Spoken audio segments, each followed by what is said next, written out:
حدود 30,000 هکتار زمین ما پسته داریم. پسته هست که پسته طبیعی است و حدودا در این سال که گذشت ما در حدود طبق آماری که وزارت زراعت ما اعلام کرد 36,000 تن پسته ما تولید داشتیم. چی گفتین هست با صاحب کارو با تاجرها که با همین خیل چه کار بردارن چیکار کنم مثلا برای پیشبری پروداکت خود برای برآمدن با بازارهای دیگه دولت‌ها برای بازارهای جهانی این خیل ویستافک‌ها بسیار مهم است چون که از تمام جهان اینجا می‌بینیم.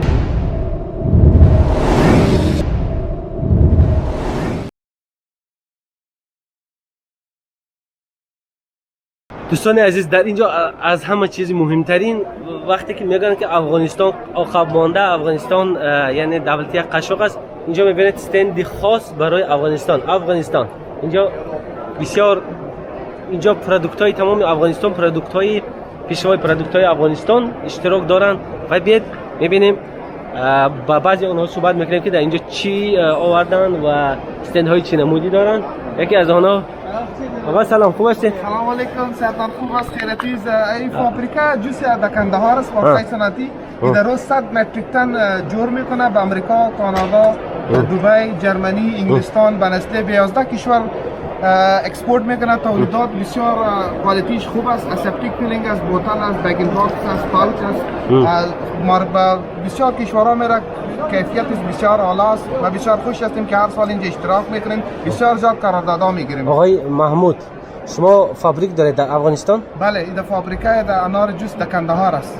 یعنی این انارهای هم پروداکشن افغانستان است؟ بله کندهار 300 لک تن انار داره 2.5 لک تن انگور داره 2 لک تن سیب داره که کلی بسته‌بندی پروسس در کندهار میشه. بسیار با کدام دولت ها شما اکسپورت میکنید این بسیار زیاد به کانادا به امریکا به سعودی عرب به نسله به یونایتد کینگدم بسیار زیاد میره مردم بسیار خوش داره در بوتل است در بیلر است در کن است انرژی درینک است کاربونیتد گازدار است بسیار زیاد تولیدات. یعنی این فابریک با پورگی در افغانستان است و کارکرد در افغانستان میگذره؟ بله از تقریبا 8 سال میشه که این فابریکا فعال است تقریبا 300 نفر کار میکنه و 24 ساعت فعال است. ماشاءالله. با شما برای کار میخوایم آقای محمود امسال این فود اگزیبیشن و به نظرتان چه خیلی بوده؟ خوب بود بسیار آردرها گرفتیم به عراق به تاجیکستان به مسکو به سعودی عربیه به یک کانادا یک دیگه به آفریقای ملک‌ها ما آردرها گرفتیم خیلی خوب بود بسیار زیاد. یعنی اتفاقای خوب بود پیشروی هست بسیار خوب بود برای شما پیشروی ها تمنا داریم. تشکر زیاد. Грецкий орехи с Украины. Вот на украинском стенде. София Нац.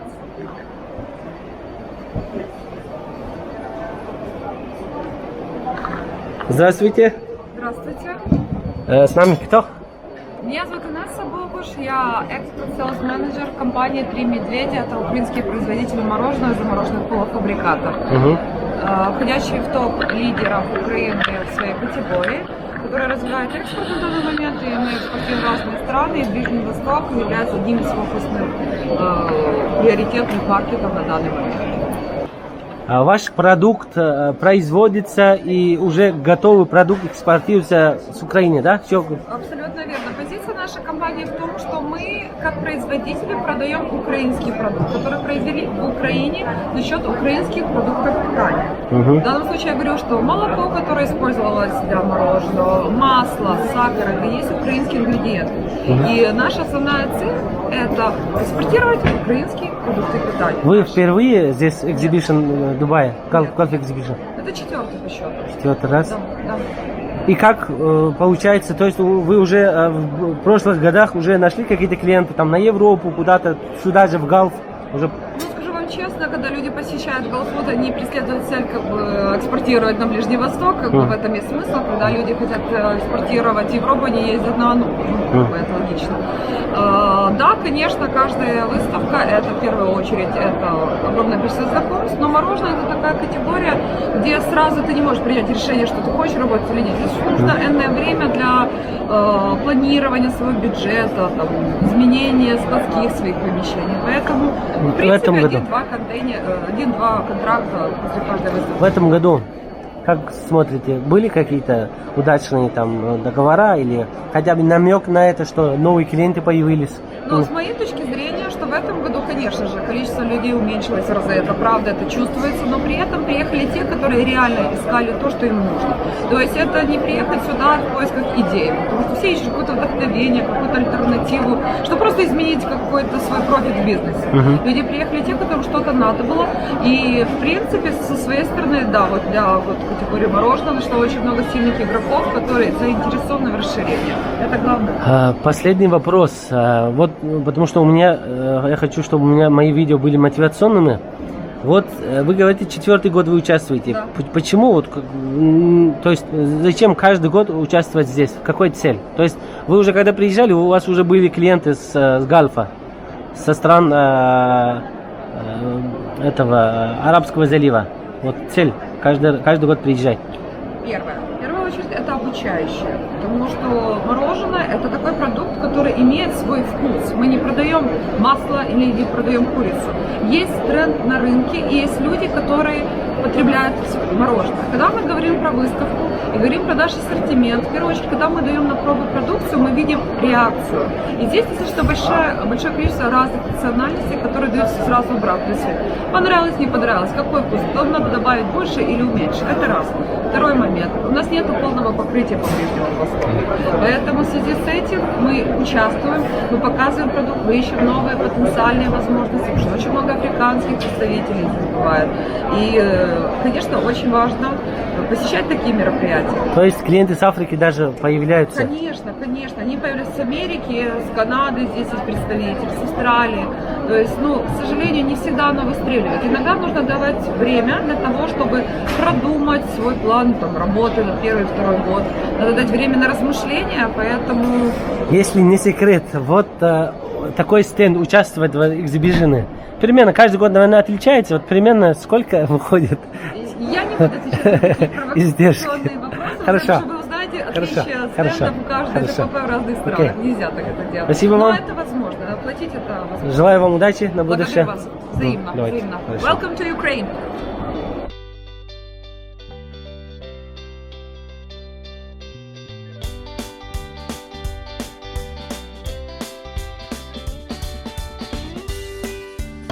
سالم من دبي. اوكي شو رايك عن منتجات؟ هل شفت هنا منتجات روسيه ولا طاجيكيه اوزبكيه؟ شو تعجبك يعني؟ شو تعرف من المنتجات؟ تعرف شيء من منتجات طاجيكستان ولا اوزبكستان؟ فيه المكسرات. مكسرات. يعني شو رايك بيمشي في الخليج هذا لو يبونه؟ نعم يمشي. هي تمام. چخیلی که دیدید این برادر سوال کردیم که این انسان از دبی هستن، سوال کردیم که آیا یگان منتجات یگان پروداکت های تاجیکستان و ازبکستان و این دولت ها رو میدونن یا نه؟ گفتم بله میدونیم. مکسرات یعنی مانند پیسته، بادام، چماق و این خیلی چیزها میدونن میگن. یعنی از اینجا چی گفتنی هستم که با بسیار دولت‌های حتی خلیج فارس و بسیار دولت‌های دنیا حتی مال‌هایی که در تاجیکستان و ازبکستان اینجا میبرد ناشناس هستند اما تنها از بین اینها مکسرات و میوه‌های خشک شده را تنها افغانستان بیشتر به دولت‌های خارج میبرد که این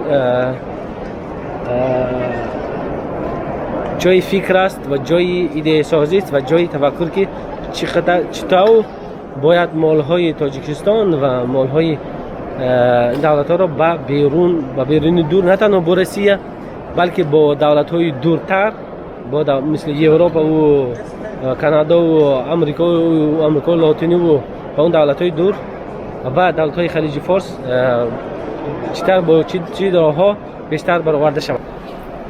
سلمان جان در اینجا برای آنکه صحبت ما و شما برای برادر صاحبکاری و تاجران تاجیکی که خاصتا با پروداکت و با سخنورتا کار میکنن یک چیز مفید، یک چیز فایده آور، یک ایده های نو برای پیدا شدن باید این چیزا رو قید کنیم.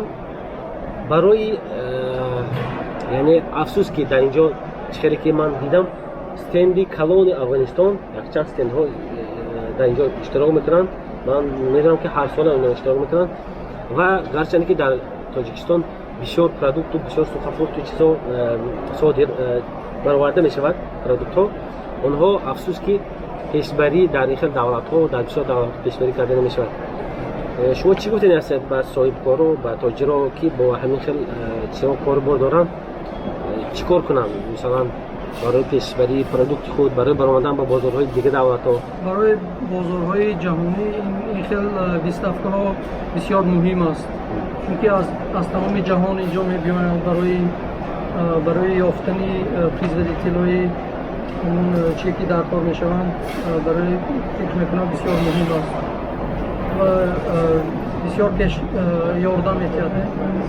خاصتا این به اینجا می‌بینن اپتوی پاکپاتی نه؟ کسایی که مثلا رازنشینی هستن، یعنی برای اون که نه تنها فقط بورهای تاجیکستان برای فقط روسیه تنها فروخته شود، باید بیرون برن جهانی و استفاده برن از شکل نوی مارکتینگ، مثل این خیلی اگزیبیشن ها. نه تنها فقط مثلا سکوات شدید بازار برآمدید و اون خیلی در سقلیمین نمیاد پیشرفت کرده نمیشه. یعنی از این خیلی اگزیبیشن ها برای اشتراک کردن برای بازارهای نه تنها چه خیلی گفتیم خلیج فارس، نه اینجا و اروپا و امریکا و آفریقا هم بازارهای خودک شدن. ممکن با نرخ‌های بهتر میگیرن از اون دیگر دولت ها. همینجا یک چیز سوال اگر سکرت نباشه، برای این خیلی سیستم در اینجا که این سال ممکن شاید دیگه خیلی بود، سال گذشته قیمت‌تر میشد تقریبا $12,000 اینجا. اونجا نه اینکه خیلی وگیرن، اونجا من فهمیدم که ایرانی‌ها باید جا گرفتگی $5,000. یعنی سیستم گرفتن اشتراک کردن در مثل این خیلی اگزیبیشن ها برای شرکت ها تقریبا گویم حدودی $10,000-12,000 یک سیستم کوچکتر. کوچک اگر بزرگتر باشد شاید اونها مثلا تا $20,000 تا $30,000 کنن. مایدترشون باید $5,000. یعنی برای اون شرکت هایی که کلان هست میخوان که مارکت کنن و بازار جهانی برن، فکر میکنم این صرفی یک کوچک است. دیگه در آخر یکم گفتنی به تماشابینان و عموما تاجیکان، نه فقط تاجیکان، اونایی که فقط زبان شما رو میفهمن یا که صحبت میکنیم، چی گفتنی هست؟ سلامت باشین، از کووید احتیاط کنن. برای موتیواسیا یکم چیز میگفتید، موتیواسیا پیشروی ما باید حرکت کنیم که بازارهای جهانی رو براییم. نه تنها مثلا بازار اسنگ هم مثل روسیه و قزاقستان، بلکه چقدر دولت ها هست بیرون مال تاجیکستان هم بسیار نمیشناسن. برای چی؟ برای مارکتینگ خوب نیست، ادپتیرات شدن کار با رفتی بازارگانی و مارکتینگ نام پاکوفای نام مثلا فاسفود کردن.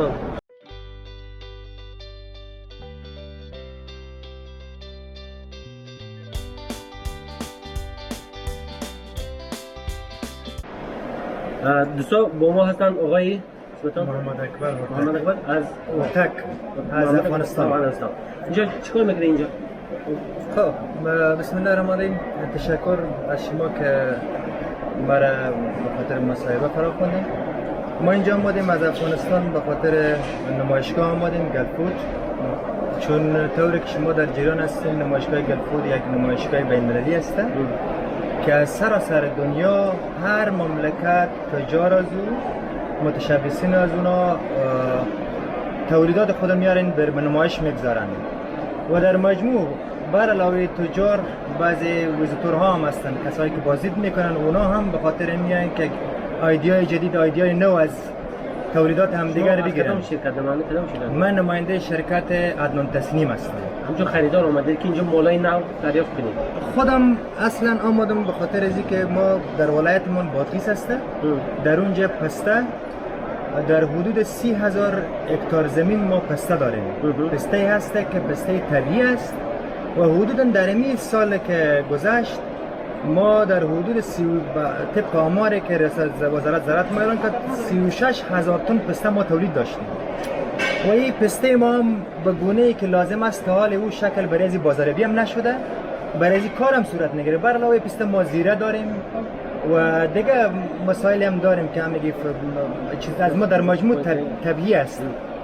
دیگه تلاش ما همین بود در از این نمایشگاه که ما چگونه بتانیم بازاریابی بکنیم برای محصولات بادغیس. یعنی هم با کمپانی که از اروپا و بله، اروپا، شما امریکا پیشنهادی خود استفاده می‌کردید؟ دادیم. پیشنهاد خود با تمام از اینا دادیم، ملاقات‌هایی داشتیم و براشوت چیزی هست؟ همچنان این سمپلار داریم به خاطر پسته و زیره. بله براشوت چیزی هست؟ بله بروشور هم داریم. دوستان در اینجا گفتم یعنی- می‌خواستم که اگر یک زیره دقیقه است. کسایی که استند هم در اینجا گرفته نباشن میتونن مثل این برادر در اینجا بیان نمونه های خود با کمپانی گیرن و با واخوری با اینجا کمپانی که در اینجا اشتراک دارد. این چی هست؟ این پسته هست. پسته ما که هست در مجموع از یک سایر کشور هست، اونا ارگانیک نیست، اونا طبیعی نیستن، اونا کش شدن. این زیره است. اینا درختای هست که اینا چهارمغز. همگی چهارمغز است. چهارمغز بسیار عالی اعلی است در سطح جهان. همین چهارمغز اعلی است چون از ما که از همه چیز طبیعی هستند. ما ایت نیست که اونا رو آبیاری بکنیم، خود ما بیاریم. اونا در بالای کوهات خودرو سبز رویدن و همون شکل اینا بار سوال میارن. دیگه بله. شما این یکمین بار در اینجا اشتراک میکنید یا سال گذشته هر سال؟ اولین بار است که شرکت میکنم. با همکاری مؤسسات بود، مؤسسه روسافیس بود و تلاش میکنیم از این بعد که ما ایده‌های بسیار خوب از اینجا گرفتیم. فرض مثال ما پسته تنها به می استفاده، ما فکر میکردیم که این پسته برای خوردن باشه، نه خیر. پسته از روغن از استفاده میشه، از ویتامین‌های از استفاده میشه، از اینا کریمای گوناگون، از اینا سس‌های گوناگون ساخته میشه. یک چیز مهم که یعنی مسائل عجیبی ما دیدم وقتی در که اینجا. شما اینجا اومدید با ایده فکرهای نو به فکرتان اومد به پروداکت خودتان، نه؟ بله، ما اینجا بسیار مسائل ما مختم. ما اینجا رفتم برای شرکت‌های به خصوص شرکت‌های ایتالیایی، با اینا نشست‌هایی داشتم، با اینا صحبت‌هایی داشتم که اینا آنقدر از این پسته استفاده میکنن، آنقدر ما فکر که انمیال اگر این مسائل به خود ما اونجا مخته شود بیاموزانن اتامو خود داخلی افغانستان و کشورهای همسایه ما رو کفایت سوال میکنن. آخران از آن که اشتراک کردید، از آن که واخوری کردید، یگان چیزای مفید اتفاقیه اگریمنت با یگان شرکت‌های خارجه پیدا شد؟ همین باشد. بله، من خودم بر علاوه از اینکه این مسائل مطرح کردم دیگه تلاش کردم که سایر تولیدات دیگه کشورها رو دیدم. به فرض مثال عسل دیدم، با یکی از کمپانی‌های ایندی صحبت کردیم، در تفاهم هستیم. از این بعدم ممکن در تفاهم باشیم که ما چگونه میتونیم که از محصولات اونم ما در افغانستان، چون ما عسل پیور داریم یا عسل خالص داریم، اونا هم داشتنی تبادل نظر بکنیم. دیگه سایر محصولات دیگه هم دیدیم در مجموع. چاکلت باب که در افغانستان زیاد استفاده میشه، دیگه مسائلی بود در مجموع که در افغانستان استفاده میشد. از اونها هم ما بعضی ایده‌ای گرفتیم، بعضی الگوهای گرفتیم، بعضی اما یک ذهن ما بسیار خالی بود و انشالله با ذهن بسیار پر و کامل میریم که بتونیم در آینده از اونها استفاده خوب و با حسن بتونیم. تشکر زیاد به صحبت. تشکر از شما. به شما برای کار. گرچه که این اکسیبیشن یا ویستفکا در دبی در خلیج عرب میگذرد، در اینجا هم شرکت های پرایز و دیتیل پروداکشن و هم خریدارها از تمام منطقه های دنیا مانند امریکا، امریکای لاتینی، تمام دولت های اروپا و آفریقای جنوبی، آفریقای شمالی، باز هم دولت های آسیا، دولت های آسیای میانه و دولت های SNG از تمام دولت های دنیا در اینجا اشتراک میکنند. چقدر که گفتیم هم نماینده های پروداکشن، اونایی که پروداکت خود خاص میبرند و هم خریدارها، شرکت هایی که با این یا اون دولت با تامین کردن این یا اون پروداکت مشغول هستند و یا شرکت های خاص. یعنی هر دو هم میتونه در اینجا استفاده برید، هم هر دو هم اینجا میتونه با مفید از اینجا از مثل این اکزیبیشن ها استفاده برد. تماشا بیننده عزیز گرامی، امید دارم که از این ویدیوی امروزه و اونایی تماشا بینا یک فایده مفید آورده باشیم با صاحبکار و تاجرها یگان ایده های نو با اونهایی که تماما با این کار اشتراک نداشتن شاید یک ایده نو یا موتیواسیون برایشان داده باشیم. دوستا فکر خود و ملاحظات خود در پایین ویدیو نوشته کنید و در آخر یک سوال گذاشته بودم که فکر خودتان در پایین ویدیو نویسید به این سوال که برای چی پروداکت های تاجیکستانی که استخراج کرده می شود یا در داخل تاجیکستان صادراتی مثل سوخافروخت ها، میوه های خشک، این چیزا بسیار هستند، برای چی تا امروز فقط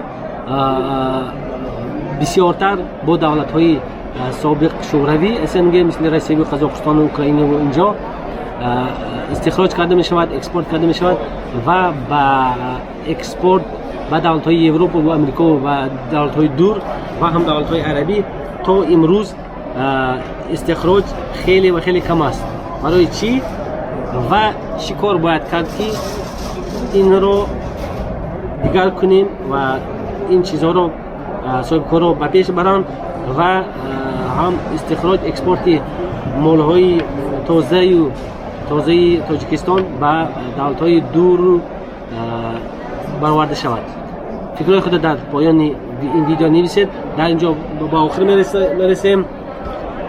در پناه خدا باشید. به شما پیروزی و رستگاری و پیشروی ها در بیزنس و کارتان تمنا دارم. سلامت باشید و مع السلامه.